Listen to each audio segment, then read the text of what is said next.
جہنم ہی تھا،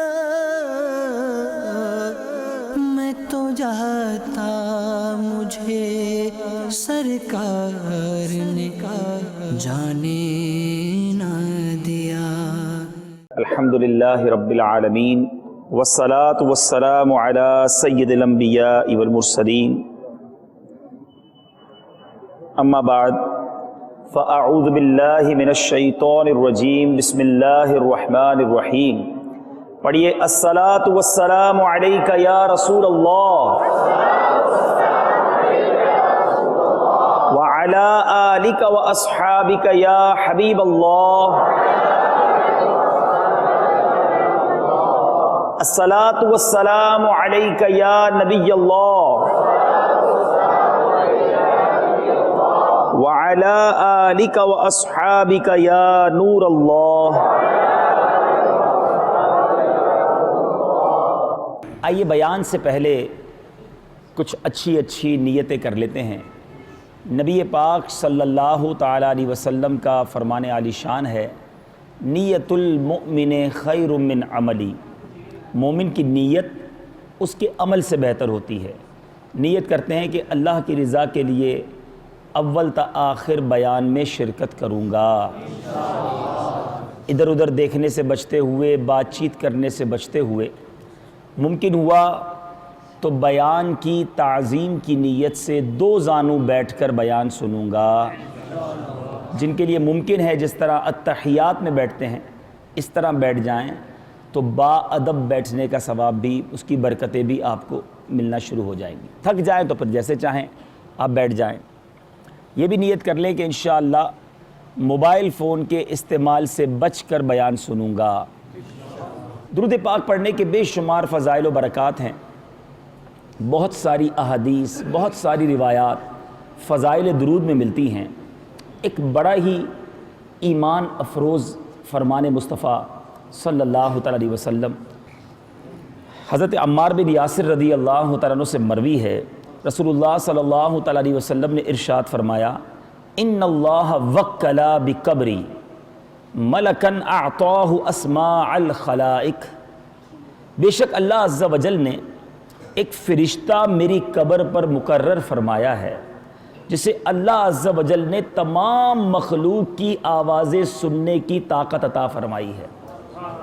ساری مخلوق کی آواز سننے کی طاقت عطا فرمائی ہے۔ فرمایا فلا یصلی علی احد الی یوم القیامہ، پس قیامت تک جب بھی کوئی مجھ پر درود پڑھتا ہے، الا ابلغنی باسمہ و اسم ابیہ، تو وہ مجھے اس کا اور اس کے باپ کا نام پیش کرتا ہے۔ اور کیا عرض کرتا ہے؟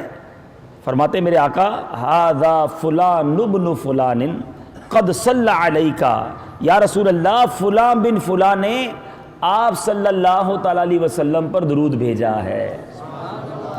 اب یہ کتنی ایمان افروز بات ہے کہ نبی پاک علیہ الصلوۃ والسلام فرماتے میرے روضہ انور پر، میرے آقا کی قبر مبارک پر ایک فرشتہ ہے جو ساری دنیا کی مخلوق کی آواز سن لیتا ہے۔ صرف انسانوں کی آواز کا نہیں کہا، ساری مخلوق کی آواز۔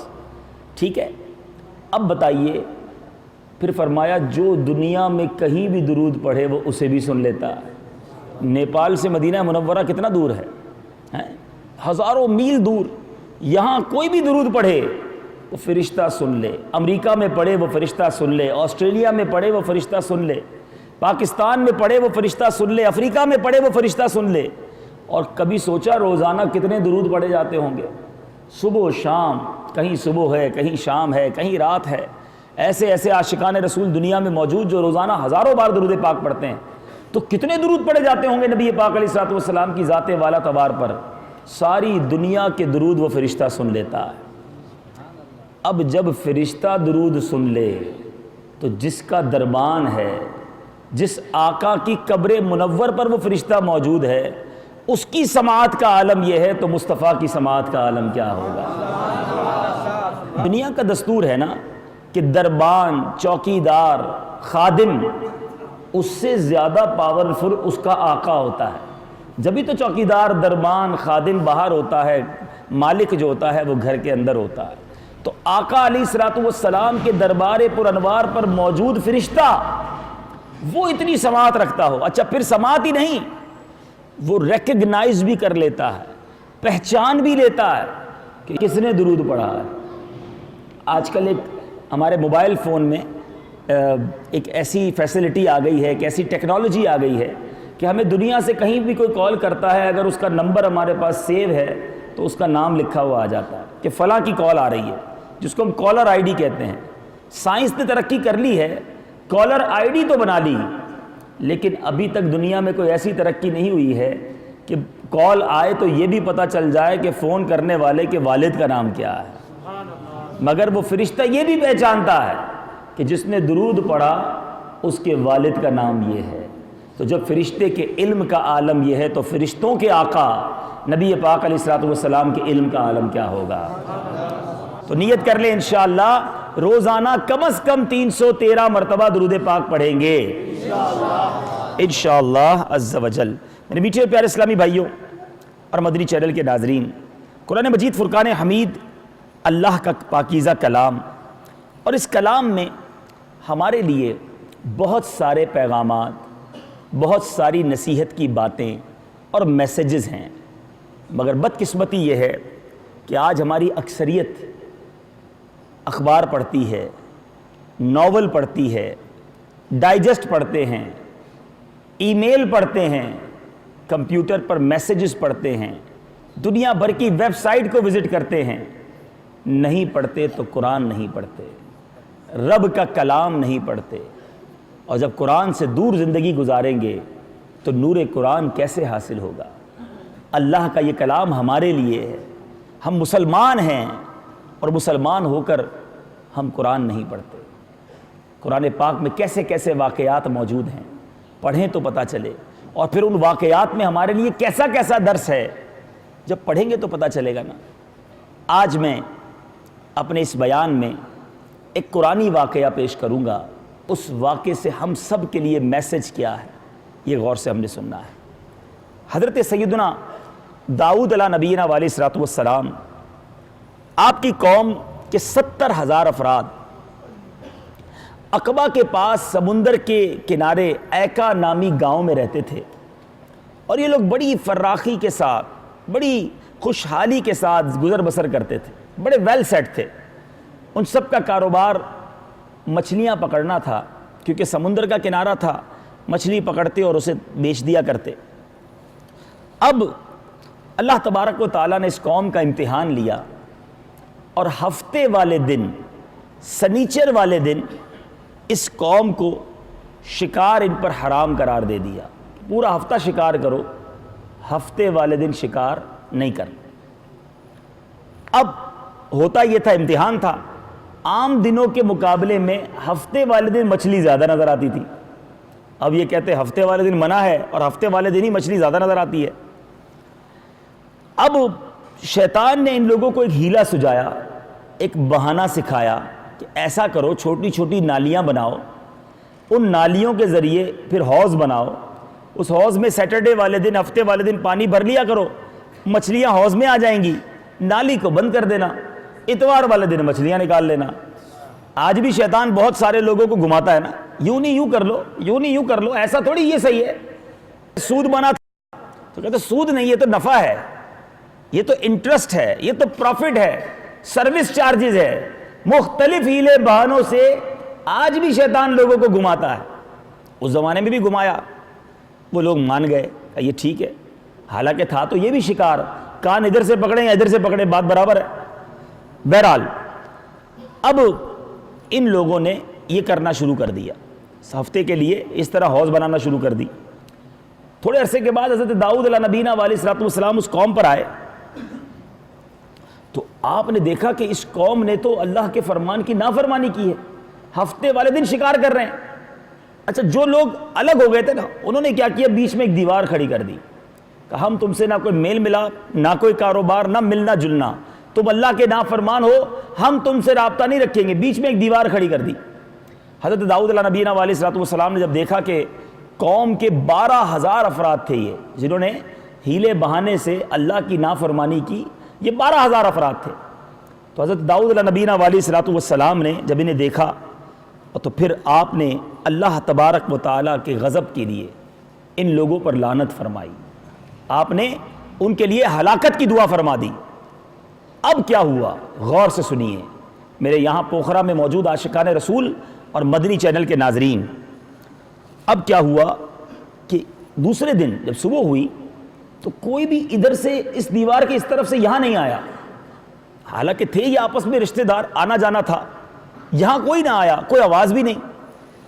جب ان کو دیکھنے کے لیے لوگ دیوار سے چڑھے کہ دیکھے تو صحیح پیچھے والے لوگوں کا حال کیا ہے، تو قرآنی واقعہ بتا رہا ہوں، جب دیکھا تو حیران رہ گئے کہ وہ 12,000 افراد بندر بن چکے تھے، منکی بن چکے تھے، انسان بندر بن چکے تھے۔ اب یہ لوگ حیران، اب دروازہ کھولا گیا، وہاں گئے، جب اس طرف گئے تو وہاں جا کر کیا دیکھا کہ لوگ بندر ہیں۔ اب وہ بندر جو تھے وہ ان کے پاس آتے، ان کے کپڑے سونگھتے، اپنے رشتہ دار کو پہچان لیتے، مگر خود بات نہ کر پاتے تھے۔ اپنے رشتہ داروں کے قریب یہ بندر آ کر رونے لگ گئے، مگر یہ رشتہ دار نہیں پہچانتا تھا کہ یہ میرا چاچا ہے یا ماموں ہے، یہ میرا رشتہ دار کون ہے، بندر نظر آ رہا ہے۔ 3 دن تک وہ قوم زندہ رہی، روتے رہے، بھوکے پیاسے رہے، اور یہ 12 کے 12,000 افراد ہلاک ہو گئے۔ قرآن میں یہ واقعہ موجود، سورہ اعراف آیت نمبر 163 تا 166 میں یہ واقعہ تفصیل کے ساتھ 90 پارے میں ہے۔ ہم پڑھے تو ہمیں پتہ چلے نا کہ پچھلی قوموں کے کیا حالات رہے۔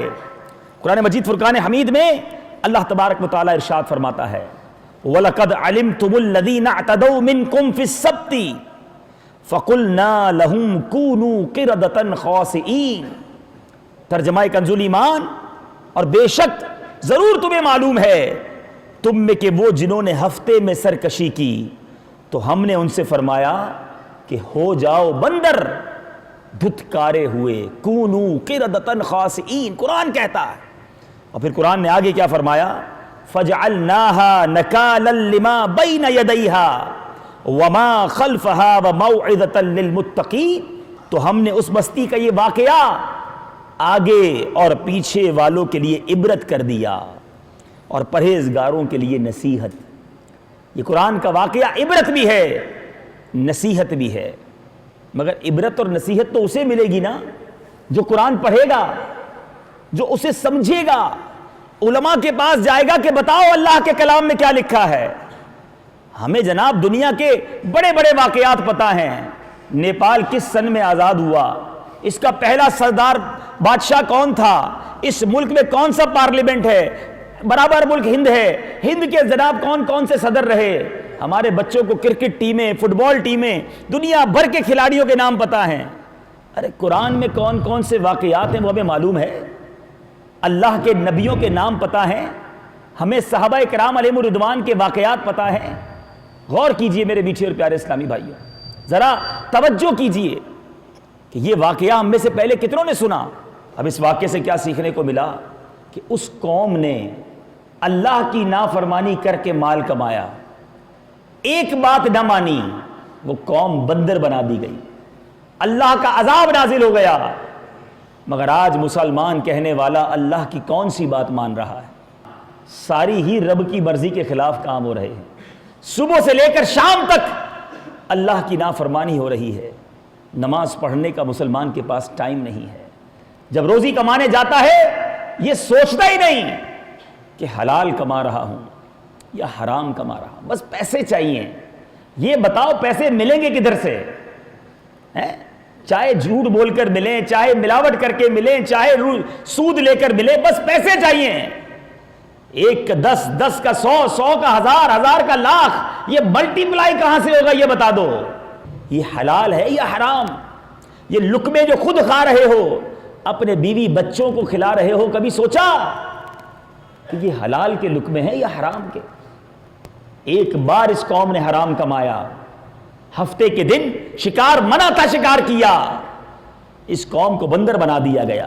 ٹھیک ہے آج نبی پاک علیہ الصلوۃ والسلام کی برکت کی وجہ سے ہم پر عذاب نہیں آ رہا، لیکن ایک دن ہوگا جب ہم سے سوال کیا جائے گا ثم لتسألن یومئذ عن النعیم۔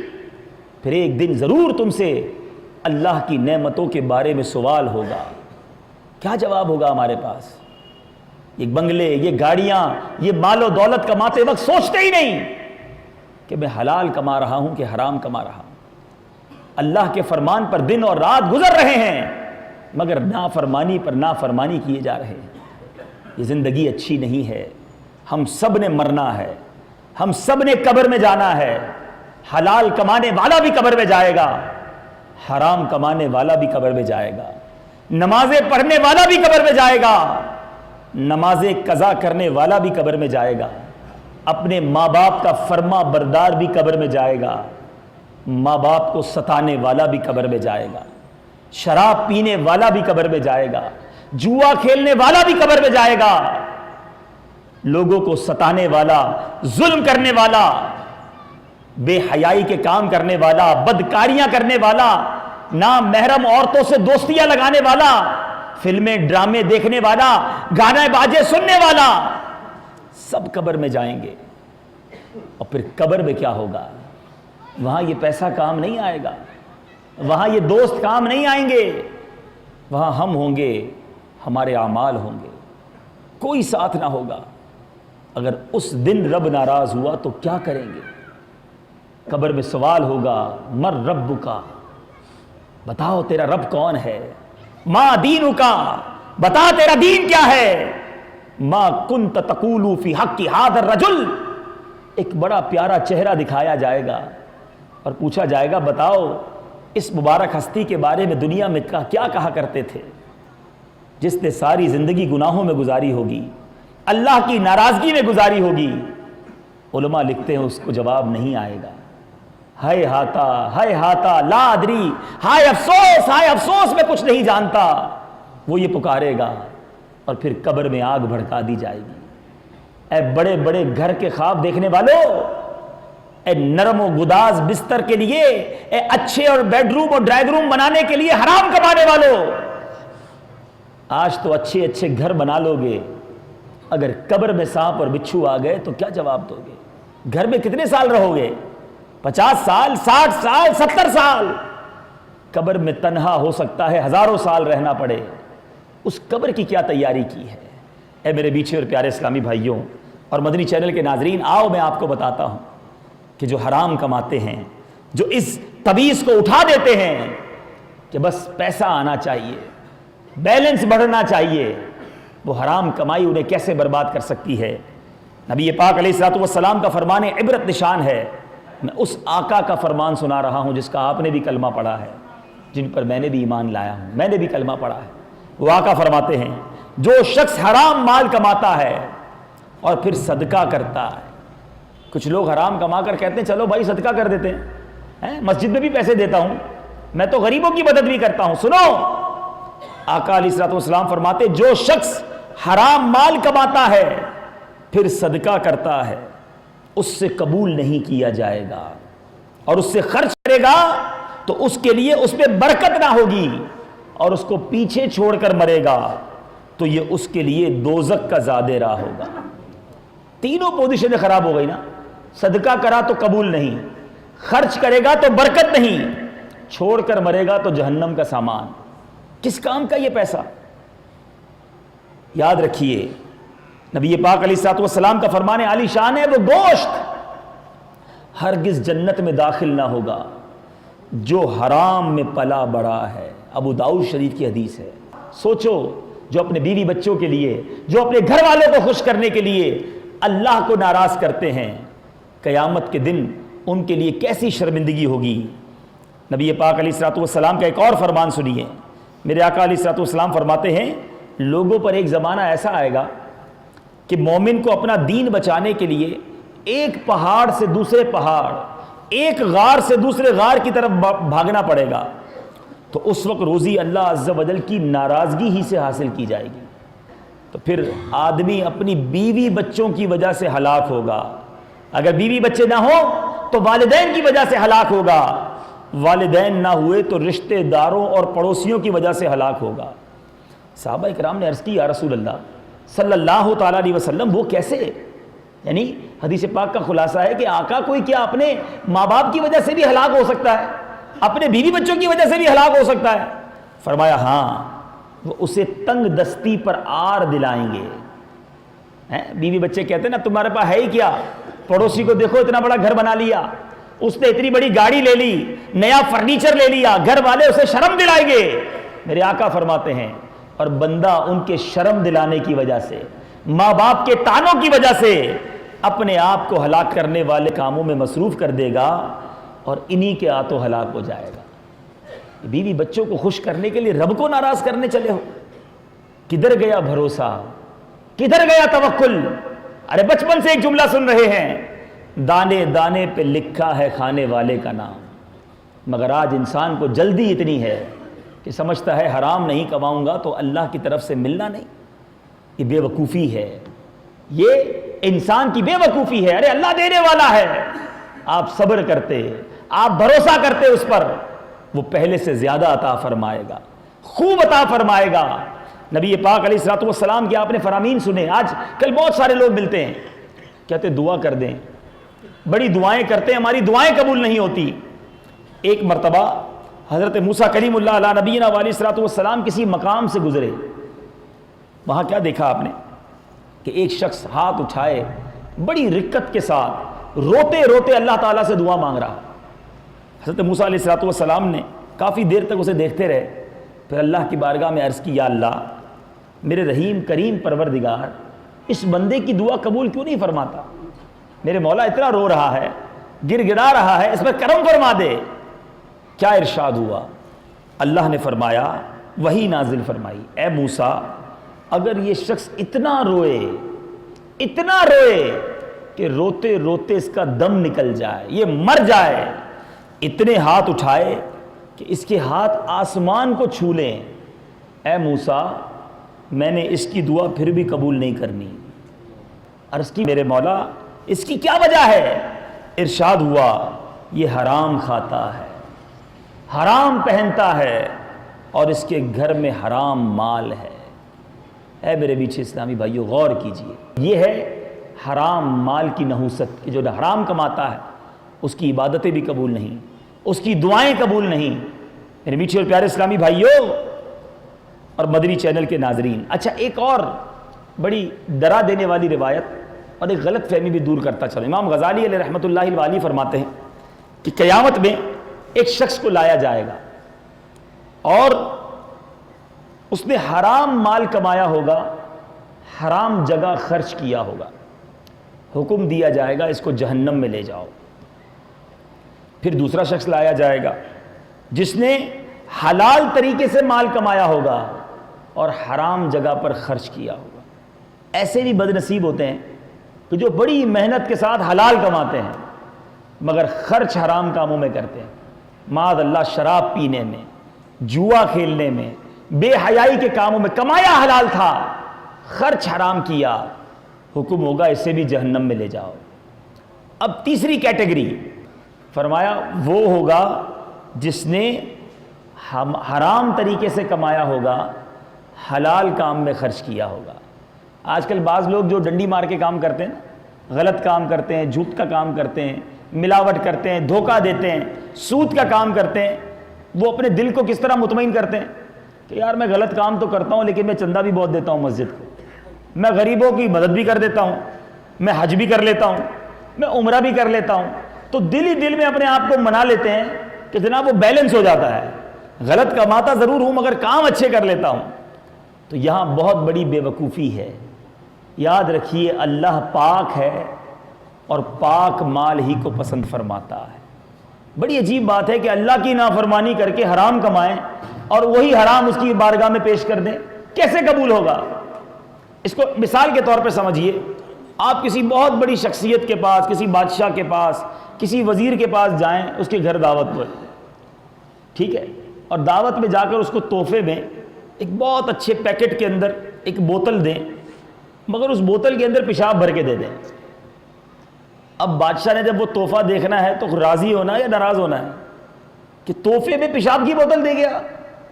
تو اللہ کی بارگاہ میں بھیج رہے اور ناپاک مال بھیج رہے، وہ منہ پر مار دیا جائے گا، وہ قبول نہیں کیا جائے گا۔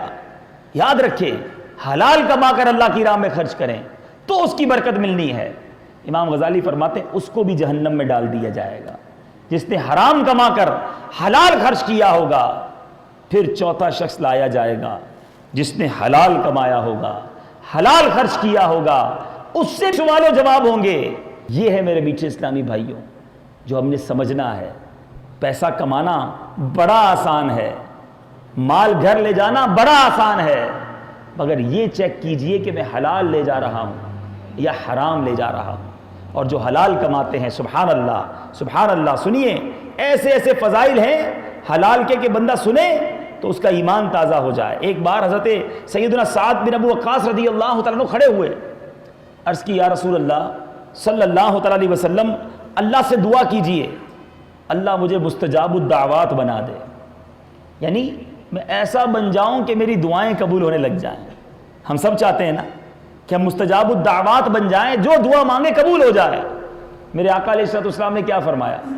یہ نہ فرمایا اے سعد اتنے روزے رکھو، اتنی تلاوت کرو، اتنے حج کرو، اتنی سجدے کرو۔ میرے آقا علیہ السلام نے فرمایا اے سعد اپنی غذا کو پاکیزہ کر لو، مستجاب الدعوات ہو جاؤ گے۔ اپنے لقمے چیک کیجئے، یاد رکھیں غذا پاک ہوگی تو دعائیں قبول ہوں گی، برکتیں نصیب ہوں گی۔ نبی پاک علیہ السلام نے فرمایا اس ذات پاک کی قسم جس کے دستے قدرت میں محمد صلی اللہ تعالی علیہ وسلم کی جان ہے، بے شک بندہ جب حرام کا ایک لقمہ پیٹ میں ڈالتا ہے تو 40 دن تک اس کا کوئی عمل قبول نہیں کیا جاتا۔ جس کا گوشت حرام سے پلا بڑا ہو، جہنم کی آگ اس کی زیادہ حقدار ہے۔ اے میرے میٹھے اسلامی بھائیوں، خدا را اللہ پر بھروسہ کرنا شروع کرو۔ ہم توکل ہمارا کہاں گیا؟ ہم یہ کیوں سوچتے ہیں کہ اگر میں حرام کام چھوڑ دوں گا، غلط کام چھوڑ دوں گا تو میری روزی کا کیا ہوگا؟ مجھے آج راستے میں بتا رہے تھے کہ اسلامی بھائی کہ مسلمان کہلانے والے وہ شراب کا کاروبار کرتے ہیں۔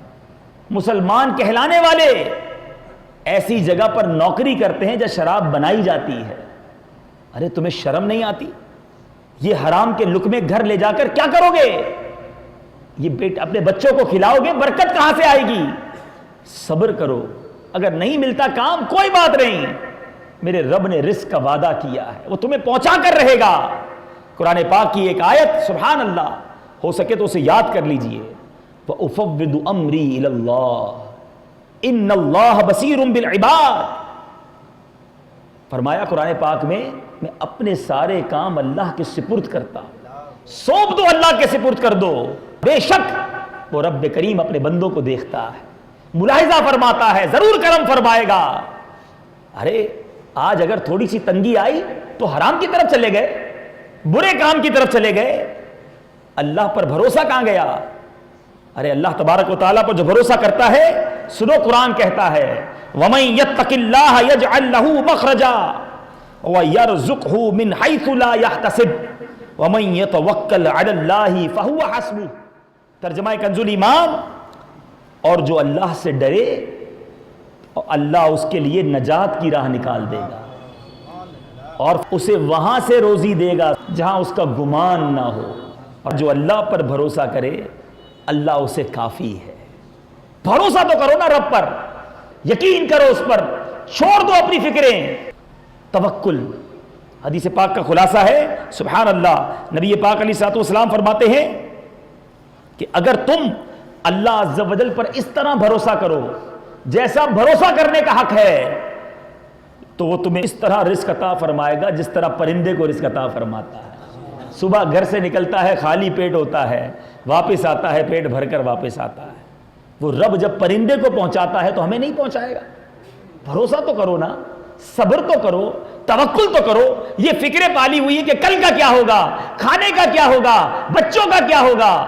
ارے جس نے بنایا ہے وہی انتظام فرمائے گا۔ جو ٹینشن ہمیں کرنی نہیں ہے ہم اس ٹینشن میں پڑ گئے۔ ارے جس چیز کا وعدہ ہے، رزق موت کی طرح بندے کو تلاش کرتا ہے، یاد رکھیں۔ اور یہ میرے جو بزرگ بیٹھے اس بات کی تائید کریں گے کہ بعض اوقات آپ کبھی دکان پر کاروبار کرنے بیٹھے ہوتے ہیں، سارا دن کوئی گاہک نہیں آتا، اچانک جب دکان بند کرنے لگتے تو کوئی آ جاتا ہے، رکو رکو رکو بند نہ کرو، مجھے یہ سودا دے دو. یہ آپ کا رزق تھا جو آپ تک پہنچایا گیا. ہمیں جو ملنا ہے وہ مل کر رہے گا. ارے ٹینشن اس کام کی لے لی جو ہماری تھی نہیں، اس کام کو بھول گئے جس کی ٹینشن لینی تھی. رزق کا وعدہ ہے، مغفرت کا وعدہ نہیں. فکر کرو مغفرت کی کہ بخشا جاؤں گا کہ نہیں، ایمان سلامت لے کر قبر میں جاؤں گا کہ نہیں، اس کی کسی کو ٹینشن نہیں ہے. ٹینشن یہی ہے کہ گھر بنانا ہے، گاڑی خریدنی ہے، بچوں کی شادیاں کرنی ہے. ارے اللہ نے مجھے بنایا ہے، اللہ نے بچے دیے، وہی انتظام فرمائے گا. وَأُفَوِّضُ أَمْرِي إِلَى اللَّهِ إِنَّ اللَّهَ بَصِيرٌ بِالْعِبَادِ. وہ رب کریم اپنے بندوں کو دیکھتا ہے، ضرور کرم فرمائے گا. ماں سے زیادہ چاہنے والا ہے. بعض اوقات جب کمی ہوتی ہے، تنگی ہوتی ہے، ہمیں سمجھ نہیں آتی، ہم رو رہے ہوتے ہیں. میں ایک ایگزامپل دیتا ہوں آپ کو، ایک مثال دیتا ہوں. آپ کا بچہ، اس کا گلا خراب ہو، بخار ہو، طبیعت ٹھیک نہ ہو، رو رہا ہے کہ ابو میں نے آئس کریم کھانی ہے، میں نے چاکلیٹ کھانا ہے، میں نے ٹھنڈا شربت پینا ہے. آپ پلائیں گے اسے؟ جواب دیجئے. نہیں پلائیں گے. شاید آئس کریم کھلائیں گے؟ رو رہا ہے آپ کے سامنے پھر بھی نہیں کھلائیں گے. کیوں نہیں کھلائیں گے؟ کیونکہ آپ جانتے ہیں کہ اس وقت اس کو آئس کریم دوں گا تو گلا خراب ہو جائے گا، طبیعت خراب ہو جائے گی. حالانکہ وہ رو رہا ہے. بتائیے اس کو رونے دینا، آئس کریم نہ دینا، تڑپتے رہنے دینا، یہ محبت ہے یا ظلم ہے؟ بتائیے. محبت ہے. بچے کو رلا رہے ہو پھر بھی کہتے ہو محبت ہے. تو آپ کہیں گے جناب ہمیں پتا ہے کہ ہمارے بچے کے لیے کب کیا اچھا ہے. اب مجھے بتاؤ، تم باپ ہو کر جانتے ہو بچے کے لیے کب کیا اچھا ہے، وہ رب نہیں جانتا میرے لیے کب کیا اچھا ہے؟ بچہ رو رہا ہے، تم نہیں دے رہے. کیوں نہیں دے رہے؟ کہ جانتے ہو اس کو دوں گا تو طبیعت اور خراب ہو جائے گی. میں بھی رو رہا ہوں، میں بھی مانگ رہا ہوں، میں بھی گر گڑا رہا ہوں، وہ رب نہیں دے رہا. ارے وہ بہتر جانتا ہے کہ میرے لیے کیا اچھا ہے. وہ نہیں دے رہا، وہ پھر بھی اچھا کر رہا ہے. وہ عطا نہیں کر رہا، بہتری کر رہا ہے. ارے وہ جانتا ہے ابھی دے دوں گا تو بگڑ جائے گا، ابھی دے دوں گا تو غلطی کرے گا، یہ چیز اس کے لیے نقصان دہ ہے. ارے رب نہ دے اس میں بھی میں خوش ہوں کہ وہ مجھے ماں سے زیادہ چاہنے والا ہے. بھروسہ تو کرو اپنے رب پر. کوئی چیز نہیں ملتی تو شکوہ شروع، شکایت شروع کہ میرا رب مجھے نہیں دے رہا. ارے مجھے بنانے والا جانتا ہے کہ میرے لیے کب کیا بہتر ہے. اپنے رب پر بھروسہ کرنا سیکھو. فَأُفَوِّضُ أَمْرِي إِلَى اللَّهِ إِنَّ اللَّهَ بَصِيرٌ بِالْعِبَادِ. میں اپنے سارے کام اپنے رب کو سپرد کرتا ہوں. کر دو سپرد، وہ ضرور کرم فرمائے گا، وہ ضرور مدد فرمائے گا، وہ ضرور حل فرمائے گا. مگر بات وہی ہے کہ ہمیں بھروسہ ہی نہیں رہا اپنے مولا پر. ہم چل جاتے ہیں رانگ نمبر کی طرف، شارٹ کٹ کی طرف کہ جلدی پیسے کما لوں، جلدی مسئلے کو حل کر لوں. ارے ایسا نہ کرو. مولا علی کرم اللہ تعالیٰ وجہہ الکریم ایک بار ایک مسجد میں تشریف لے گئے. جب مسجد میں گئے تو آپ نے ایک لباس اپنا پہنا ہوا تھا. باہر ایک شخص کو کہا کہ پکڑو میں نماز پڑھ کے آتا ہوں. باہر آئے تو وہ شخص لباس سمیت غائب. آپ کو بڑا افسوس ہوا کہ میرا لباس چوری کر کے چلا گیا. تھوڑا آگے گئے تو وہی لباس ایک دکان میں پڑا ہوا تھا. آپ نے کہا یہ کدھر سے ملا؟ دکاندار نے کہا ابھی ابھی ایک بندہ آیا اور 2 دینار میں مجھے بیچ کر گیا ہے. آپ نے فرمایا کہ اللہ تبارک و تعالیٰ نے اس شخص کے لیے 2 دینار حلال کے لکھے تھے. میں نے نیت کی تھی کہ جب مسجد سے باہر آؤں گا تو 2 دینار اسے تحفے میں دوں گا. حلال ملنے تھے، صبر نہ کیا، وہی 2 دینار چوری کر کے حرام سے کما لیے. ہم یہی تو کرتے ہیں نا، تھوڑے اور مل جائیں، تھوڑے، ارے صبر کرو وہی حلال سے مل جانا ہے. اللہ پر بھروسہ کرنا سیکھو، اللہ پر یقین کرنا سیکھو، وہ ضرور عطا فرمائے گا. میرے آقا علیہ الصلوۃ والسلام فرماتے، صحیح مسلم شریف کی حدیث ہے، ہر نشہ آور چیز حرام ہے. جس نے دنیا میں شراب پی اور توبہ کیے بغیر مر گیا تو وہ آخرت میں شراب طہور نہ پیے گا. کیوں پیتے ہو یہ گندی شراب جو عقل کو بھی معوف کر دیتی ہے، جو بہن اور ماں کی تمیز اٹھا دیتی ہے. ایک اسلامی بھائی ہمارے ساتھ قافلے میں تھے. انہوں نے مجھے بتایا کہ عبدالحبیب بھائی میرے برابر میں بہت بڑا گھر ہے، بڑے بڑے سرمایہ دار ہیں وہ لوگ. اور میں جب بھی ان سے ملتا تھا بڑے باوقار بڑے سلجھے ہوئے لوگ لگتے تھے. رات 3 بجے ایک بار مجھے ایئرپورٹ جانے کے لیے گھر سے نکلنا پڑا تو میں نے دیکھا کہ گاڑی میں وہ آیا, اس کے دوست اسے زبردستی باہر نکال رہے تھے, شراب کے نشے میں دھت تھا, اس بندے نے وہیں کھڑے کھڑے اپنے کپڑے اتار دیے. اتنا بڑا سرمایہ دار کپڑے اتار ننگا ہو گیا روڈ پر. اس کے دوست اسے سمجھا رہے ہیں مگر اس کو سمجھ ہی کچھ نہیں آ رہی. شراب کے نشے میں دھت ہو گیا, تمیز ہی ختم ہو گئی. ارے ایسی شراب پیتے ہو جو تمہیں یہ خیال نہ دے کہ تم کپڑے میں ہو کہ ننگے ہو, تمہاری ماں کھڑی ہے کہ تمہاری بیوی کھڑی ہے, ایسی چیز پیتا ہے مسلمان. خدا را توبہ کر لو. آؤ آج نیت کرتے ہیں, پکی نیت, سچی نیت, آج کے بعد شراب کے قریب بھی نہیں جائیں گے, اور انشاءاللہ دوسرے اسلامی بھائیوں کو بھی شراب سے روکیں گے. کہیے انشاءاللہ. صلو علی الحبیب. میرے اعمال کا بدلہ تو جہنم ہی تھا, میں تو جاتا مجھے سرکار نے کہا جانے